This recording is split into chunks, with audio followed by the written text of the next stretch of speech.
ये जो वीडियो है ना, ये उनके लिए है जिनको लगता है कि ना they don't know who they are. उनको पता ही नहीं है कि कभी वो कुछ करते, कभी कुछ करते हैं। हमेशा थॉट्स में घिरे रहते हैं कि ये करना चाहिए था, वो करना चाहिए था, ऐसे करना चाहिए था, वैसे करना चाहिए था। हमेशा तुम अपने ही थॉट्स में कंफ्यूज हो। उनके लिए video. And to be honest, मैं तुम्हें बस झूठी अफवाह नहीं बताऊंगा। मैं कुछ भी, मैं तुम्हें उसको उसका क्योर नहीं दे सकता, बट मैं तुम्हें थोड़ा सा पुश जरूर कर सकता हूँ उस चीज में कि ये क्यों हो रहा है। थोड़ा तुम बेटर पोजीशन पे पहुंच जाओगे।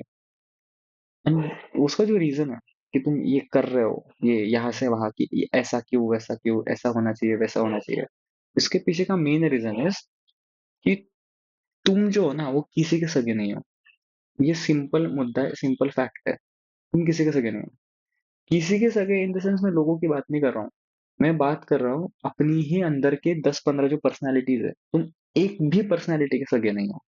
तुम्हारे दिमाग में 4-5 लोग हैं बैठे हुए, और हर एक बंदा कुछ और ही बोलता है। एक बंदा बोलता है दुनिया में हम चैरिटी करेंगे। एक आदमी बोलता है जला दो सबको। एक आदमी बोलता है कि छोड़ो ना यार, अपना टाइम पास करो। समझ में आ रहा है? तुम्हारे दिमाग में ही 5-6 पर्सनालिटीज है। एंड वो 5-6 पर्सनालिटीज 5-6 अलग अलग बातें बोलते हैं in any situation. So no matter तुम किस सिचुएशन में हो, कौन सा डिसीजन ले रहे हो, इट डज नॉट मैटर। तुम्हारे दिमाग में हमेशा कंफ्यूजन रहता है, ये करना चाहिए था या नहीं करना चाहिए था। That is the reason for your over thinking.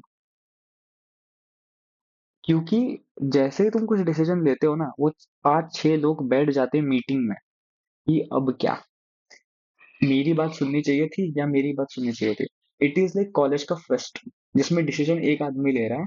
And वो डिसीजन लेने के बाद, वो फेस्ट की जो टीम है जिसके 5 लोग हैं, वो अलग से बैठ के मीटिंग कर रहे हैं कि भाई ये डिसीजन सही था या नहीं। इसको ओवर थिंकिंग बोलते हैं, जबकि डिसीजन ले चुके हो तुम। वो 5 पर्सनैलिटीज एक दूसरे में लड़े जा रहे हैं। तुम एक के सगे हो जाओ, वो खत्म हो जाएंगे। ओवर थिंकिंग, एक के सगे हो जाओ। अगर तुम्हें लगता है दुनिया में चैरिटी करनी चाहिए, उसके सगे हो जाओ। चैरिटी करो बस। बस चैरिटी करो। 4 लोगों, वो जो दिमाग में 4 लोग हैं, उनके बारे में मत सोचो फिर। ये ऐसा है कि तुम 4 गर्लफ्रेंड्स बना के बैठो, और चारों तुम्हारा दिमाग खराब कर रही है। एक को पकड़ो, समथिंग, वो एक चीज।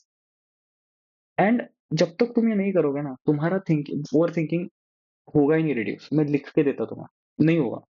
तुम जाके कितनी भी किताबें पढ़ लो, तुम्हारी ओवर थिंकिंग खत्म नहीं होने वाली। मैं लिख के देता हूँ। एक को पकड़ना पड़ेगा। एंड एक को पकड़ने के बाद वो ओवर थिंकिंग रिड्यूस होगी, वो खत्म भी नहीं होगी। खत्म तो वो अभी भी नहीं हो रही है, वो बस रिड्यूस हो जाएगी सिग्निफिकेंटली। पहले अगर तुम 1 घंटा सोचते थे, अभी 10 मिनट सोचोगे। इतने लेवल पे रिड्यूस हो जाएगी। एंड अगर तुम्हें वो 10 मिनट भी रिड्यूस करना है, तो किसी पर्सनैलिटी को सीरियसली मत लो। हर एक पर्सनैलिटी को बोलो कि भाई तेरे को जो मीटिंग करना है कर ले। I am not going to participate in this. अपने दिमाग में जो 5-6 पर्सनैलिटीज है, उन सबको बोल दो ये कि तुम कुछ भी बोलो, I am not going to listen to you. मुझे जो सही लगता है मैं वही करूंगा। तुम कुछ भी बोलते रहो फिर। ओवर थिंकिंग को कंप्लीटली इग्नोर करना स्टार्ट करो। That is the only thing. And if you think कि मैं कुछ गलत बोल रहा हूँ, गलत नहीं बोल रहा हूँ। मैं बोल रहा हूँ कि घुमा फिरा के मैं बोल रहा हूँ कि बी इन द प्रेजेंट। तुम प्रेजेंट में नहीं रहते। That is the main problem. जब तुम प्रेजेंट में रहते हो, दैट मीन्स तुम अपने दिमाग में जो पर्सनालिटी लेके घूम रहे हो ना, उसको तुम भाव नहीं दे रहे हो। वो बोले जा रहे कुछ, but you are in the present. तुम उस मोमेंट पे तुम्हें जो लगता है तुम वही कर रहे हो। जो दूसरी मोमेंट आएगा, उसमें उस मोमेंट में जो लगेगा तुम वही कर रहे हो। तुम इस मीटिंग में कभी पार्टिसिपेट ही नहीं कर रहे हो। यही है मेन रीजन है। बट तुम्हें, आई थिंक तुम डायरेक्ट इग्नोर नहीं कर सकते हैं। कोई भी इग्नोर नहीं कर सकता। दैट्स वाई बोला इसको ग्रेजुअली लेके जाओ। पहले एक आदमी को पकड़ो कि मैं इस आदमी के अकॉर्डिंग ही सोचूंगा। ये जो मीटिंग हो रही है ना, 5-6 पर्सनैलिटीज की, इनमें से एक आदमी को पकड़ूंगा मैं। इसी की बात सुनूंगा मैं। एंड फिर उस एंड में उस एक आदमी को भी छोड़ दो, कंप्लीटली छोड़ दो। And then your overthinking will be like zero. ऐसे क्योर होगा वो। एंड ये पैसे बर्बाद मत करना अपने थेरेपी, साइकोलॉजिस्ट एंड थेरेपिस्ट होते, पैसा बर्बाद मत करना, it does not work. Simple, वो नहीं काम करता। बिकॉज उसका सिंपल एक्सप्लेनेशन है, अगर तुम ओवर थिंक कर रहे हो, there is a good chance कि तुम उस थेरेपिस्ट से ज्यादा इंटेलिजेंट। ओके, डम्ब लोगों को ओवर थिंकिंग नहीं होता, ये पहले मानो। डम्ब लोग ओवर थिंक नहीं करते, जिनमें दिमाग होता है। आई am not saying intelligent, I am saying कि जिनमें दिमाग होता है उन्हीं में ओवर थिंकिंग होता है। तो अगर तुम अगर तुम में दिमाग है, तो थेरेपिस्ट कैसे ठीक करेगा उसको? वो तो खुद डम्ब है, उसको खुद नहीं पता, वो खुद घर पे जाके मतलब अपनी मैरिड लाइफ से परेशान है वो आदमी, वो नहीं करेगा तुम्हें ठीक। समझ में? It does not work. Therapy के ऊपर पैसा मत उड़ाना, मत, डोंट डू दिस। ओके, ये एंड बता रहा हूँ मैं तुम्हें। अपने दिमाग, नोटबुक लो, एक तो ना डायरी खरीदो, बाय अ डायरी। डायरी खरीदो, उस पे ना लिखो ये चीज कि जब भी कोई प्रॉब्लम आता है, ये कौन सी 5 पर्सनैलिटीज है मेरे दिमाग में। कुछ तो निकलेगा भाई, 5 नहीं निकलेगी, 10 निकल जाएंगे, बट उसको नोट डाउन करना जरूरी है कि मेरे दिमाग में किस किस टाइप के थॉट आ रहे हैं, एंड ये जो थॉट्स आ रहे हैं ना, ये किस जोन के थॉट्स हैं। अगर कोई बोल रहा है कि छोड़ो यार सब कुछ, तो ये चिल जोन वाले थॉट्स है कि हटाओ। अगर कोई बोल रहा है कि नहीं मुझे प्रॉब्लम सॉल्व ही करना है, तो वो परफेक्शनिज्म है कि मेरे को तो परफेक्शनिस्ट ही बनना है। अगर कोई बोल रहा है कि थोड़ा बहुत कर लेंगे, तो ये नॉर्मल बिहेवियर है, थोड़ा बहुत कर लेंगे। ऐसे पर्सनैलिटीज मिल जाएंगी तुमको अपने दिमाग में। एक को पकड़ो, एक तो कंप्लीट परफेक्शनिस्ट बन जाओ, एंड फिर लाइफ के हर एक एस्पेक्ट में परफेक्शन दिखाना।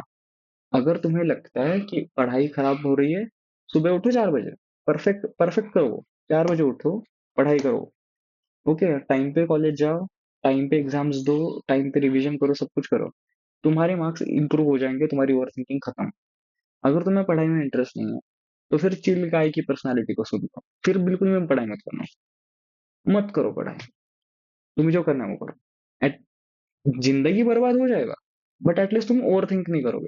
That is my point. एक आदमी की बात सुन भाई, 10 लोगों की बात मत सुन, ये चलता रहेगा इनका मीटिंग। एंड इससे होगा क्या पता है? एक पॉइंट आएगा जब ये लोग मीटिंग से अपने आप उठ जाएंगे। ये ऐसा है, ये एक टीचर है जो सिर्फ एक स्टूडेंट की बात सुनता है। कुछ टाइम बाद सारे स्टूडेंट्स उस टीचर में इंटरेस्ट खत्म खत्म हो जाएगा सारे स्टूडेंट्स का। इस मीटिंग में भी यही होगा। अगर तुम सिर्फ एक बंदे की बात सुनते हो, तो धीरे धीरे वो मीटिंग होना ही बंद हो जाएगा, बिकॉज बाकी सारी पर्सनालिटीज को पता है कि ये हमारी बात सुनता ही नहीं है। तो धीरे धीरे, एक दिन में नहीं होगा वो, कम से कम महीना भर करो, धीरे धीरे वो मीटिंग होना ही बंद हो जाएगा। एंड उसके बाद जब वो मीटिंग होना बंद हो गया, उस एक आदमी को भी छोड़ दो, कंप्लीट छोड़ दो, then your whole overthinking will be gone. यही ऐसे ही सॉल्व होगा ये, नहीं तो नहीं होगा। हाँ, तुम देखो, शराब क्यों पीते लोग ओवर थिंकिंग में? क्योंकि वो मीटिंग को डिले कर देते हैं। शराब पीनी है, मीटिंग हो रही है दिमाग में, तो फिर शराब पी, शराब पीने के बाद वो मीटिंग होती ही नहीं है, फिर आदमी कहीं और ही पहुंच जाता है फिर उसको परिया दिखती है। समझ में आ रहा है? वो मीटिंग ही नहीं होने दे रहा है, डिले कर रहे हो उसको। आज होने वाली थी, कल हो जाएगी। यही शराब में होता है। But it is not reliable, तुम्हारा लीवर खराब हो जाएगा उससे। What I am trying to tell you is, एक आदमी पकड़ो, एंड फिर एंड में उसको भी निकाल दो। This is the only way that you are going to deal with it. You can deal with it. यही होने वाला है।